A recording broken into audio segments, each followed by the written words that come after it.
सद्भावे साधु भावे च सद इत्येतत् प्रयुज्यते प्रशस्ते कर्मणि तथा सच्छब्दः पार्थ युज्यते।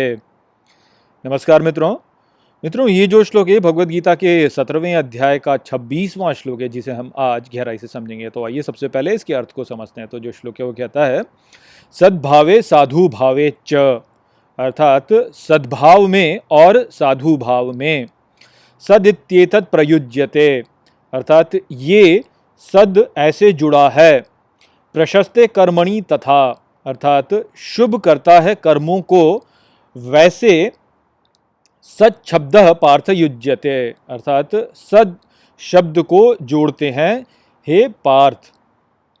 तो यहाँ पर श्री कृष्ण अब सद के विषय में कहते हैं कि सद जो है वह सद्भाव और साधु भाव से जुड़ा शब्द है और ये कर्मों को शुभ बनाता है। तो ये जो शब्द सत है ये एक धातु शब्द है और इसी से जो है सत्य जो शब्द है वह प्रकट हुआ है।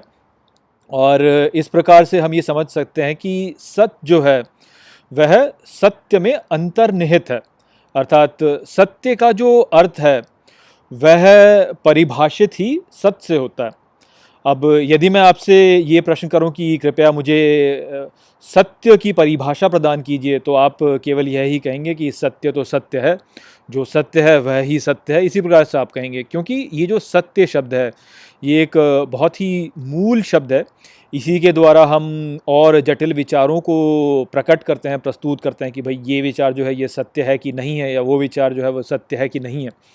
तो सत्य जो है वह अन्य जटिल विचारों को परिभाषित करता है, किंतु यहाँ हम देखते हैं कि किस प्रकार से सत्य की परिभाषा जो है उसमें सत अंतर्निहित है। अर्थात हम ये कहेंगे कि सत्य जो है वह वो है जिसमें सत उपस्थित है। तो इस प्रकार से हम यदि सत को समझ लें तो तब हम सत्य को और गहराई से समझ सकेंगे। अब होता क्या है वास्तव में कि लोग जो होते हैं वह प्रायः तथ्यों को सत्य मान लेते हैं और इस प्रकार की भूल करके जो है वह स्वयं को भ्रमित कर लेते हैं। और क्योंकि वह भ्रमित होते हैं इसी कारण से वह सत्य के वास्तविक महत्व को नहीं समझ पाते कि सत्य वास्तव में क्या है। तो उदाहरण के लिए जैसे आप देखेंगे कि लोग जो है वह वृत्ताकार पृथ्वी का जो विचार है उसको सत्य मानते हैं, अपितु ये केवल एक तथ्य है, यह संपूर्ण सत्य नहीं है। ऐसा इसलिए है क्योंकि पृथ्वी निश्चित ही वृत्ताकार तो है, किंतु क्या ये एक आदर्श वृत्त है? उसका उत्तर है कि नहीं, ये एक आदर्श वृत्त नहीं है। वास्तव में आदर्श वृत्त जो है वह इस संसार में हो ही नहीं सकता, क्योंकि आदर्श वृत्त जो होगा उसकी जो रचना होगी वह सूक्ष्म स्तर पर बिल्कुल सटीक होगी, तभी वह वास्तव में एक वृत्त होगा। और पृथ्वी जो है उस रूप से देखा जाए तो एक सटीक वृत्त तो है नहीं। हाँ, आप ये कह सकते हैं कि लगभग इसका जो आकार है वह वृत्ताकार है। तो इस प्रकार से हम ये समझ सकते हैं कि ये जो तथ्य है कि पृथ्वी जो है वह वृत्ताकार है, यह वास्तविकता में सत्य नहीं है। ये केवल हमारी एक मान्यता है जिसको कि हमने मान लिया है ताकि हमारे जीवन में जो है सरलता हो जाए। तो अपनी सरलता के लिए हमने इस तथ्य को, जो कि एक सटीक सत्य नहीं है, तो ये सटीक नहीं है, किंतु हमने तब भी इसको सटीकता से मान लिया। तो ये वास्तव में एक मान्यता है, ये वास्तव में पूर्णतः सत्य नहीं है।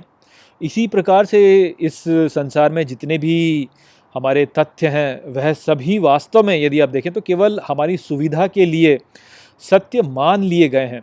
ये वास्तव में पूर्णतः सत्य नहीं है, उनमें बहुत सी जटिलताएं हैं जिनको कि हम नज़रअंदाज कर देते हैं, हम उनकी ओर ध्यान नहीं देते, क्योंकि यदि हम उनको मानने लगेंगे तो फिर हमें असुविधा होगी।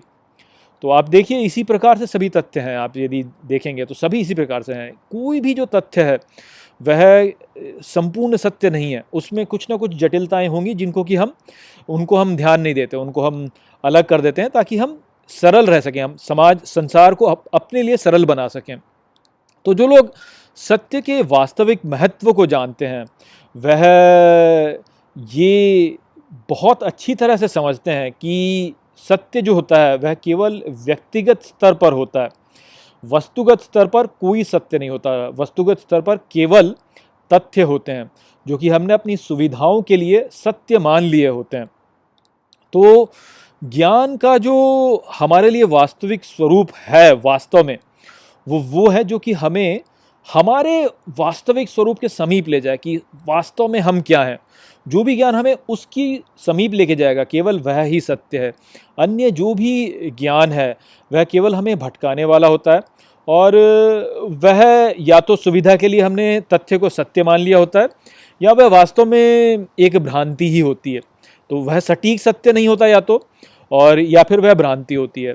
जो सटीक सत्य है वह ऐसा सत्य होगा जो कि हमें हमारे वास्तविक स्वरूप के समीप लेकर के जाएगा।